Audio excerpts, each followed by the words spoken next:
Assalamualaikum warahmatullahi wabarakatuh. Kami dari kelompok 4 mata kuliah Ekonomi Internasional yang beranggotakan Neva Aksawinayang, Desi Wulansari, Isti Rahayu, Zulianisa, Reni Hartati, dan Milainda Nurrahmasaila.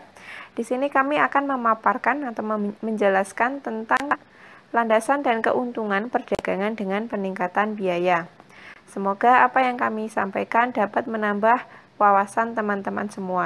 Jika ada kendala atau kurang paham dalam materi ini, bisa ditanyakan pada sesi tanya jawab. Terima kasih, selamat menyaksikan dan memahami dengan baik. Pada kesempatan kali ini, kami akan memaparkan mengenai landasan dan keuntungan dari perdagangan dengan peningkatan biaya. Kemudian ilustrasi landasan dan keuntungan dari perdagangan dengan peningkatan biaya. Terus harga komoditas ekuilibrium relatif dengan perdagangan, kemudian spesialisasi tidak menyeluruh, kasus negara kecil dengan peningkatan biaya, keuntungan dari perdagangan dan dari spesialisasi, perdagangan berdasarkan perbedaan selera, dan yang terakhir yaitu ilustrasi perdagangan berdasarkan perbedaan selera. Landasan dan keuntungan dari perdagangan dengan peningkatan biaya. Perbedaan harga komoditas relatif antara dua negara adalah cerminan dari keunggulan komparatif mereka dan membentuk landasan untuk perdagangan yang saling menguntungkan. Negara dengan harga sebuah komoditas yang relatif lebih rendah memiliki keunggulan komparatif dalam komoditas tersebut dan kelemahan komparatif dalam komoditas lainnya dibandingkan dengan negara kedua. Setiap negara kemudian melakukan spesialisasi atau mengkhususkan diri dalam produksi komoditas yang mempunyai keunggulan komparatif, atau di sini di mana keunggulan komparatif itu menghasilkan komoditas itu lebih dari yang dikonsumsi di dalam negeri, dan kemudian menukar sebagian hasilnya dengan negara lain untuk komoditas yang mempunyai kelemahan komparatif di dalam negeri.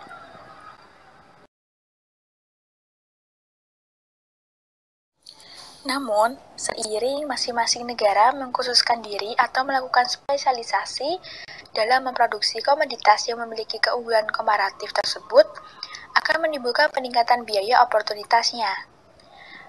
Spesialisasi akan terus berlanjut sampai harga komoditas relatif pada kedua negara menjadi sama pada tingkat di mana perdagangan berada dalam kondisi ekuilibrium atau seimbang. Jadi di sini adanya perbedaan keunggulan komparatif menjadikan suatu negara itu melakukan spesialisasi. Nah, namun seiring setiap negara melakukan spesialisasi atau pengkhususan diri tersebut akan menimbulkan peningkatan biaya oportunitasnya juga. Nah, untuk lebih lanjutnya akan dijelaskan slide berikutnya. Yang selanjutnya akan kami jelaskan mengenai ilustrasi landasan dan keuntungan dari perdagangan dengan peningkatan biaya. Di sini dipaparkan dua kurva dari dua negara. Ini kurva batas kemungkinan produksi atau juga bisa disebut dengan batas konsumsi. Jadi misalkan negara A memproduksi 60 komoditas Y. Nah, berarti negara A juga hanya bisa mengkonsumsi sebatas 60 komoditas Y. Maka bisa disebut kurva batas kemungkinan produksi sama dengan kurva batas konsumsi. Yang selanjutnya dari kurva ini dapat dilihat bahwa negara satu memiliki keunggulan komparatif pada komoditas X dan negara 2 memiliki keunggulan komparatif pada komoditas Y. Nah, di sini negara satu menggunakan sumber dayanya untuk memproduksi di titik A. Nah, tadi karena negara satu memiliki keunggulan komparatif di X, maka negara satu mengkhususkan diri untuk memproduksi komoditas X lebih banyak. Nah, disinilah letak adanya peningkatan biaya oportunitas, yaitu negara satu mengorbankan sumber daya yang digunakan untuk memproduksi komoditas Y, kemudian dialihkan untuk memproduksi komoditas X lebih banyak. Sehingga kurva produksi atau titik produksi negara satu berada di titik B. Negara 2 juga sama, dari A aksen memproduksi awalnya memproduksi di A aksen karena ada keunggulan komparatif di Y, maka negara 2 memproduksi di titik B aksen. Nah, kemudian kedua negara memiliki titik produksi negara 1 di B dan negara 2 di B aksen. Kemudian dimungkinkan, di sini dimungkinkan kedua negara saling melakukan kerjasama, yaitu perdagangan internasional. Di titik B ini, negara 1 mampu memproduksi 130 komoditas X dan 20 komoditas Y. Kemudian negara 1 mengekspor komoditas X-nya ke negara 2, sehingga komoditas X yang dimiliki atau yang bisa dikonsumsi oleh negara 1 hanya sebatas 70 karena 130 dikurangi 60 yang telah diekspor. Nah, di sini negara 2 mengekspor produk atau komoditas Y ke negara 1 sebesar 60, sehingga negara 1 bisa mengkonsumsi komoditas Y yang tadi hanya bisa 20, ditambah karena diimpor dari negara 2 menjadi 80, sehingga kurva konsumsi atau titik konsumsi yang bisa dilakukan oleh negara 1 ada di titik E. Nah, di sini keuntungannya dapat dilihat yang sebelumnya, sebelum adanya perdagangan atau kurva isolasi atau belum ada perdagangan internasional, sebelumnya negara 1 hanya mampu mengkonsumsi di titik A, yaitu 60 komoditas Y dan 50 komoditas X. Tetapi setelah terjadinya perdagangan internasional, negara 1 mampu mengkonsumsi di titik E, yaitu 80 Y dan 70 X. Nah, di sini keuntungan yang didapatkan negara 1 adalah 20 Y, yang tadinya 60 menjadi 80, yang tadinya hanya mampu bisa mengkonsumsi 60 komoditas Y, kemudian sekarang bisa mengkonsumsi 80 Y. Nah, disinilah negara 1 untung 20 komoditas Y. Dan untuk komoditas X yang tadinya hanya mampu mengkonsumsi di titik 50, kemudian setelah berdagang internasional bisa mengkonsumsi sebesar 70 komoditas X. Nah, di sini keuntungannya. Negara 2 juga sama, yang tadinya yang berproduksi di titik B aksen, kemudian terjadi ekspor impor, kemudian titik berubah di titik E karena diekspor 60 jadi berkurang 60 X-nya, Y-nya. Kemudian karena impor dari negara 1 60 X sehingga X-nya bertambah 60, sehingga sebelum melakukan perdagangan atau kurva produksi awal, titik produksi awal di titik A aksen yaitu hanya sebesar 80 X, sekarang mampu mengkonsumsi 100 X. Nah, disinilah keuntungannya. Negara 2 juga mendapatkan keuntungan 20 X. Dan untuk komoditas Y yang tadinya hanya bisa 40 Y, sekarang bisa mengkonsumsi 60 komoditas Y di titik E. Nah, disinilah letak keuntungan dari perdagangan dengan peningkatan biaya oportunitas yang dilakukan oleh kedua negara.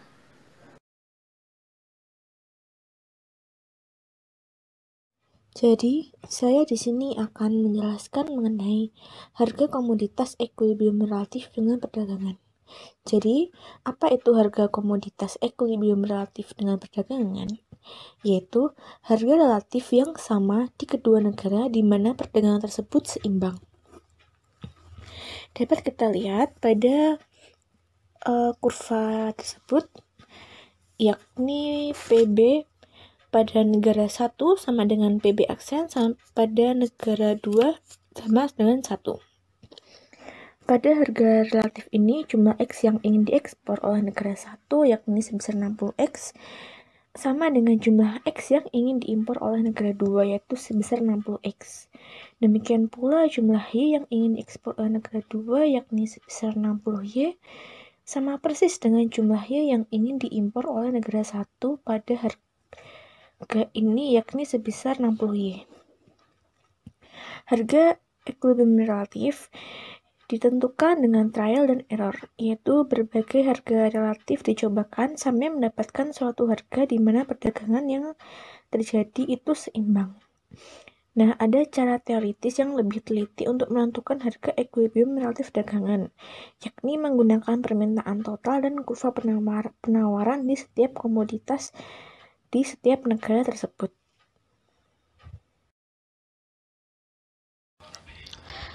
Spesialisasi tidak menyeluruh.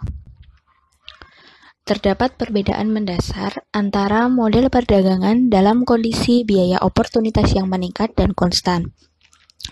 Dalam biaya yang konstan, kedua negara akan mengkhususkan diri dalam produksi komoditas mereka yang memiliki keunggulan komparatif. Sedangkan pada kondisi biaya oportunitas meningkat, akan ada spesialisasi tidak menyeluruh dalam produksi di kedua negara.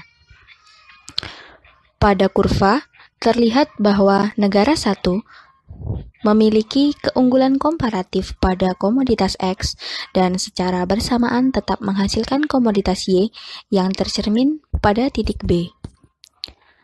Hal serupa juga terjadi pada negara 2 yang memiliki keunggulan komparatif pada komoditas Y, tetapi tetap menghasilkan beberapa X yang tercermin pada titik B aksen. Dengan begitu, negara 1 akan mengalami peningkatan biaya oportunitas dalam memproduksi komoditas X dan negara 2 mengalami peningkatan biaya oportunitas dalam memproduksi komoditas Y. Seiring dengan masing-masing negara mengkhususkan diri dalam memproduksi komoditas yang memiliki keunggulan komparatif, harga komoditas akan relatif bergerak ke arah satu sama lain sampai identik untuk keduanya. Sehingga tidak lagi menguntungkan untuk terus meningkatkan produksi komoditas yang memiliki keunggulan komparatif di masing-masing negara.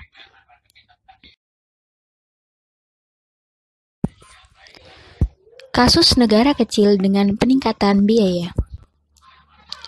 Dalam kondisi biaya konstan, satu-satunya pengecualian untuk spesialisasi menyeluruh dalam produksi terjadi dalam kasus negara kecil. Hanya negara kecil yang mengkhususkan seluruhnya dalam produksi komoditas yang memiliki keunggulan komparatif. Pembahasan selanjutnya yaitu mengenai keuntungan dari perdagangan dan dari spesialisasi. Keuntungan dari perdagangan yang didapatkan oleh suatu negara dapat dibagi menjadi dua komponen, yakni keuntungan dari pertukaran dan keuntungan dari spesialisasi. Berikut kami sampaikan grafik yang menggambarkan keuntungan dari pertukaran dan dari spesialisasi. Jika suatu negara, sebut saja negara 1, tidak dapat mengkhususkan diri dalam memproduksi komoditas X, namun tetap memproduksi pada titik A, maka akan ada pembukaan perdagangan. Negara 1 dapat mengekspor 20X untuk mendapatkan 20Y dengan harga dunia yang berlaku, dan akan berakhir pada level konsumsi T di kurva indifferent 2. Nah, peningkatan konsumsi dari titik A ke titik T merupakan keuntungan dari pertukaran. Kemudian, jika negara 1 dapat mengkhususkan diri dalam memproduksi X dan memproduksi pada titik B, negara 1 dapat menjual 60X untuk mendapatkan 60Y dan dapat mengonsumsi di titik E pada kurva indifferent 3. Nah, peningkatan dari titik T ke titik E merupakan keuntungan dari spesialisasi. Pada grafik ini, negara 1 tidak berada dalam kondisi equilibrium ketika produksi pada titik A. Hal ini dikarenakan MRT lebih kecil daripada PW. Untuk berada dalam equilibrium, negara 1 harus memperluas produksi X hingga mencapai titik B, di mana PB sama dengan PW sama dengan 1. Selanjutnya, perdagangan berdasarkan perbedaan selera. Perbedaan harga sebelum perdagangan relatif antara negara 1 dan negara 2 didasarkan pada perbedaan dalam batas produksi dan kurva indifferent di kedua negara. Hal ini menentukan keunggulan komparatif masing-masing negara dan menciptakan platform untuk spesialisasi dalam produksi dan perdagangan yang saling menguntungkan. Dengan adanya meningkatnya biaya, bahkan jika dua negara memiliki batas-batas kemungkinan produksi yang identik, masih akan ada landasan untuk perdagangan yang saling menguntungkan. Jika selera atau preferensi permintaan dalam dua negara tersebut berbeda, negara dengan permintaan atau preferensi untuk komoditas yang relatif lebih kecil akan memiliki harga relatif autarki yang lebih rendah dan keunggulan komparatif untuk komoditas tersebut. Jadi, jika kedua negara tersebut memiliki selera atau preferensi permintaan yang berbeda, maka masih akan ada landasan untuk perdagangan yang saling menguntungkan. Agar lebih jelasnya, silakan perhatikan penjelasan setelah ini. Selera merupakan salah satu faktor yang mempengaruhi perdagangan internasional.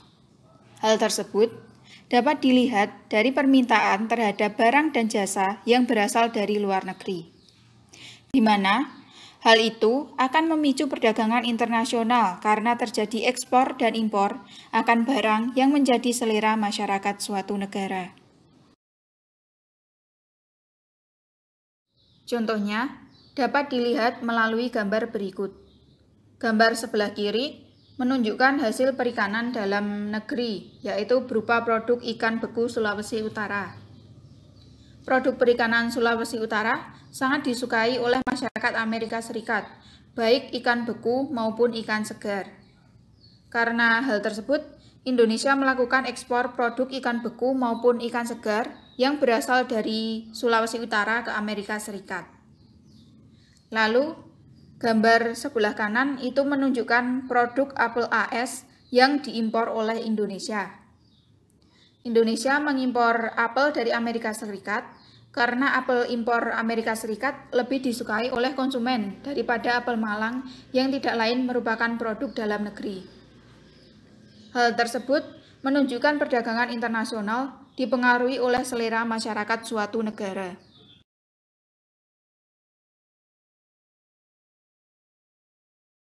Yang terakhir dari materi kali ini yaitu kesimpulan. Dari penjabaran materi sebelumnya dapat disimpulkan bahwa 1. Keuntungan perdagangan dengan peningkatan biaya dapat meningkatkan konsumsi suatu negara menjadi di luar batas produksi. Sudah dijelaskan bahwa kurva batas kemungkinan produksi itu juga bisa dianggap sebagai kurva batas konsumsi yang dapat dilakukan oleh masyarakat. Nah, dengan adanya perdagangan internasional sesuai ilustrasi pada kurva pertama, dapat dilihat bahwa negara 1 dan negara 2 dapat melakukan konsumsi di luar batas produksi yang mampu dilakukan oleh negara tersebut. Kemudian, keseimbangan relatif dalam perdagangan internasional tercermin ketika PB sama dengan PB aksen atau sama dengan 1. Juga dapat dilihat pada kurva pada segitiga BCE. Nah, di situ PB sama dengan 1. Jadi, titik keseimbangan relatif merupakan batas maksimum atau keuntungan maksimum dari dilakukannya perdagangan internasional. Kemudian, keseimbangan tidak menyeluruh terjadi ketika peningkatan biaya oportunitas yang tidak konstan atau meningkat. Jika perubahan atau peningkatan biaya oportunitas itu konstan, maka disebut dengan spesialisasi menyeluruh. Selanjutnya, keuntungan dari perdagangan didapatkan dari adanya pertukaran dan spesialisasi. Dengan perdagangan ini dapat mendapatkan dua keuntungan, yaitu pertukaran dari produk yang diekspor impor sehingga negara bisa mengkonsumsi di luar batas produksi atau konsumsi. Kemudian adanya spesialisasi atau keuntungan real yang berupa bisa dinominalkan. Kemudian selanjutnya perdagangan berdasarkan perbedaan selera dipengaruhi oleh preferensi yang berbeda di masing-masing negara sehingga antara negara satu dan yang lainnya saling melakukan perdagangan internasional.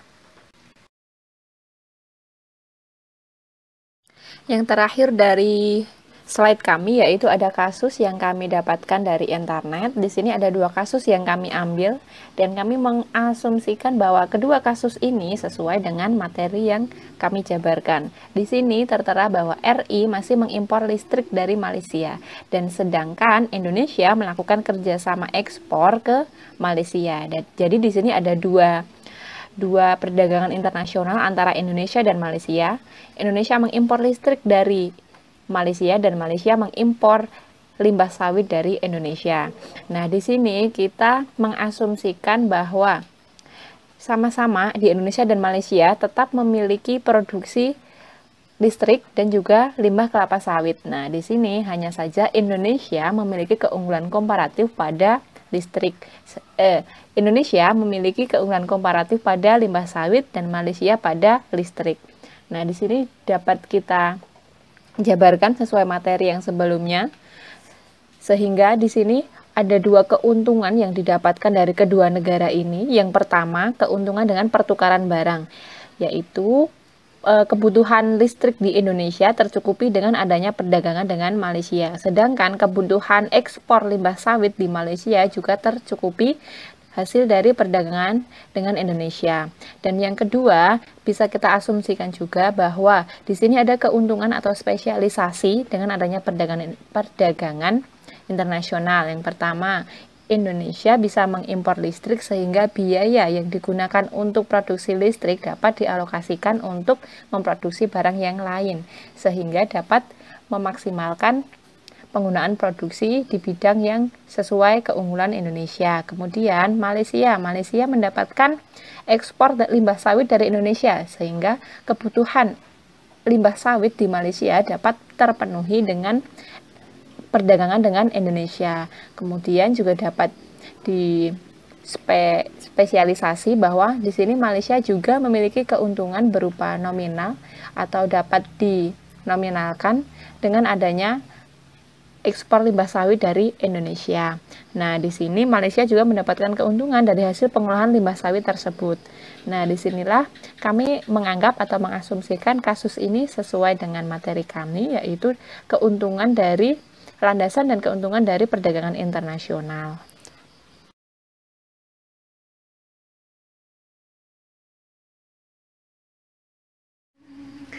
Terima kasih, sekian presentasi dari kelompok kami, kelompok 4, dengan subbab landasan dan keuntungan perdagangan dengan peningkatan biaya. Semoga dapat bermanfaat dan menambah wawasan teman-teman. Jika masih ada materi yang masih ragu atau perlu ditanyakan, bisa ditanyakan dalam Google Classroom.